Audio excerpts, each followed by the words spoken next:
Wife of 6 years slept with another guy behind my back. The online book club where I met my wife was where I met her almost 10 years ago. I didn't know much about her other than what she was currently reading in her books at the moment. If you have any questions, please contact me at email protected. When I found out she was having chemotherapy and radiation for stage 4 metastatic cancer, I emailed a small number of guys and asked if they would be prepared to send me modest gifts so I could put together a care package for her. When she received the package in the mail, she was happy, delighted, and appreciative for the gift. We started off by privately emailing one another, then became friends, and then eventually grew into a long-distance relationship, which is still ongoing. My letters and little gifts, which she would open after each treatment session, were a constant source of amusement for her until she finally went into remission. We were separated by a distance of 1,000 kilometers. Her and I both traveled by plane to visit each other. After much back and forth, she eventually decided to move to my state. We bought a house together in 2015, got engaged the next year, and were married the following year, all in the same year. According to the outward appearances, it seemed to be an ideal match. In our 6 years of marriage, we have only had one disagreement. I was making a respectable wage, which enabled her to acquire the position she desired, which she still holds today. We had an excellent income and didn't have any kids. There is nothing left to argue over in a marriage when the burdens of money and children have been removed from the equation. If there was a disagreement, we were able to resolve it within hours, or so we thought. I will expand on this later. In 2020, we will have sold our house and moved 1,000 miles away to be closer to her family. She had a hysterectomy in May 2021 as a result of excessive hemorrhage, required 2 units of blood prior to surgery because her hemoglobin was critically low. I was entirely in agreement with her. She took a 12-week leave of absence to allow her body to recover. For the sake of her care, I took a 6-week leave of absence from my job.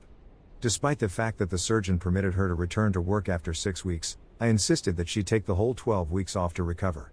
She traveled out of state to see a female friend and colleague after I returned to work and a week before she was scheduled to begin working. I was able to accompany her. During her stay, she had relations with a man with whom she had been involved in an emotional relationship for some months. I'm not sure whether I was the first person she had relations with after surgery, or if it was him. He was aware that she was married. It was just by chance that I found the cheating. She was out of town for a conference last weekend. A handful of things happened, which, in hindsight, had nothing to do with the affair, that gave me a nasty feeling in the stomach, and I looked through her computer for the first time in our marriage. I saw the explicit writing and images.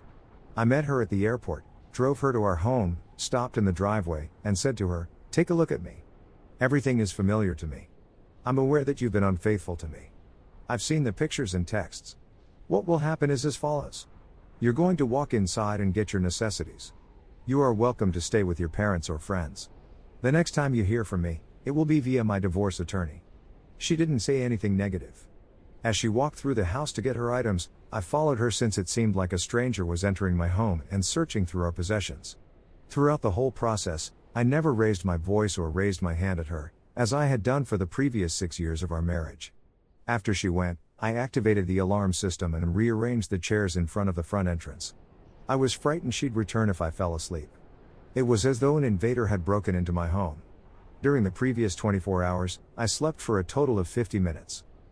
My plan after she went was to phone a divorce lawyer the following day.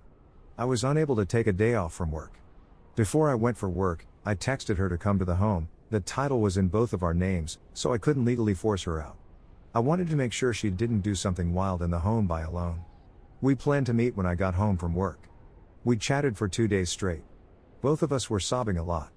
On the surface, our marriage seemed to be a success, but it was plagued by a lack of communication from both of us for 6 years. We both avoided confrontation and preferred to bottle up our emotions. We learned more about each other in 2 days than we had throughout our whole marriage. While she was gone at a conference, I traveled 1.5 hours to assist her 90-year-old grandpa with getting out of bed, providing incontinence care, toileting him, assisting with breakfast, and administering medicine. This was the second time in 2 weeks that it had happened. She emailed me to tell me how much she loved me and how much she appreciated what I was doing for her grandpa. She says she was planning to call it quits with me once she returned from the conference.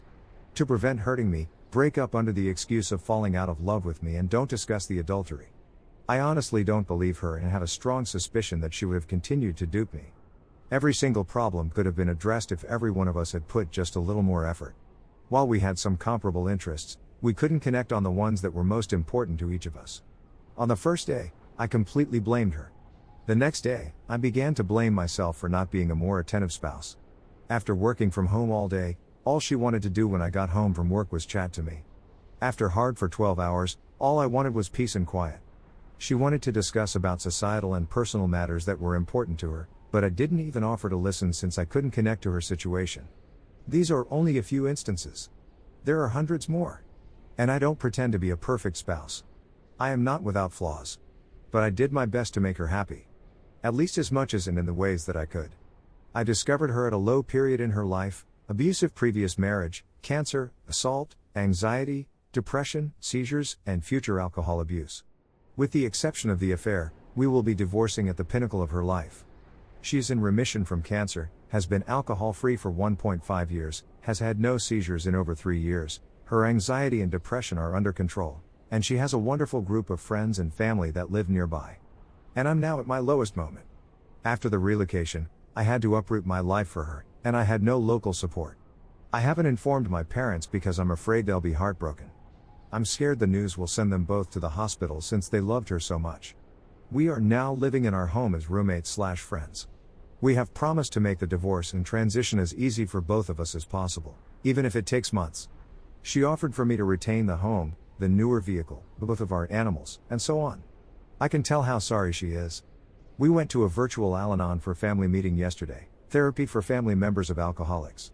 What struck me was the idea that family members should not blame themselves for the actions of alcoholics. I feel like I'm blaming myself for my wife's adultery, although I'm the true sufferer in this situation. I'm here to seek advice from those who have been through similar circumstances. When the person in whom I had entire faith betrays me in this manner, I'll have to learn to trust my future mate. This Saturday is my first session with Infidelity Survivors Anonymous. Thank you for allowing me to vent. Edit: I'm including this information to provide context, not to justify or excuse her cheating. My first serious relationship was with her. I had a few flings before her, but they didn't turn into anything significant because of an issue I had, Ed. And, although we had a hot life in LDR, the issue reappeared when we moved in together. We spent months without having at one point early in the relationship. She urged me to go to the doctor, but I put it off. It's all my fault. I was younger, less mature, and, to be honest, humiliated. Eventually, at the age of 29, I'm now 33, I was tested and discovered that I had extremely low testosterone levels. And I'm not sure how long I've been living this way. I'm guessing a decade, since I've always felt that I had less energy than my contemporaries. At the time, I got T's replacement and felt like a new man. We began having again, but it was never as amazing as it had been in LDR, and it never lived up to the dream we had prior to living together. There were still occasions when I couldn't keep going, but they were much less frequent than previously. She did comment yesterday that although there was less often, she enjoyed it when we did have it. What I lacked in one area, I made up for in another. I gave her an oral, which she enjoyed. Likewise, vice versa. Recently, I began to notice that my T levels had dropped again. Now that I'm more mature, I went to be tested, and will have a follow-up appointment next week to receive the findings. Again, this is not to belittle her betrayal. But, if I'm going to speak about her defects, it's only fair that I offer mine own to round out the picture.